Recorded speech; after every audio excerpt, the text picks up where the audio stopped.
So in this case, also we have to add additional screens to remove the solids exceeding 2 mm. Yeah. Okay, because this is like fiber, so you have to protect that one from the solids. So here, in the biological reactors, at the top or before the anoxics, we have 2 screens, also one duty, one standby.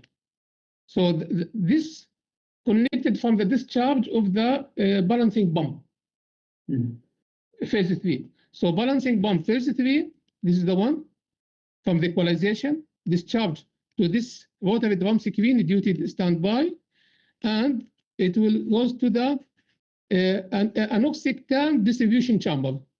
Okay. Now we have in the biological tanks, we have 2 streams. Also that one for the maintenance or emergency. So in case you want to isolate one streams, you are able to isolate. You have set of the valves for the maintenance or the emergencies. You can isolate one streams and you can work in the other streams. And even our process calculation and everything. So we consider all these worst scenarios.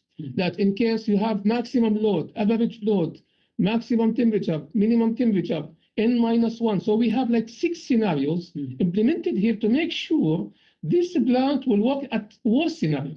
So all this considered. Okay. Also, we have here, this is the anoxic. Okay.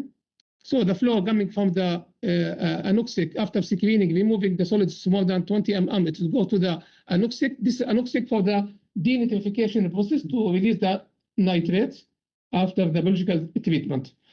Okay. Then the flow is going to the aeration tank. So from this chamber, again, let's go to the anoxic. From anoxic, it will go to the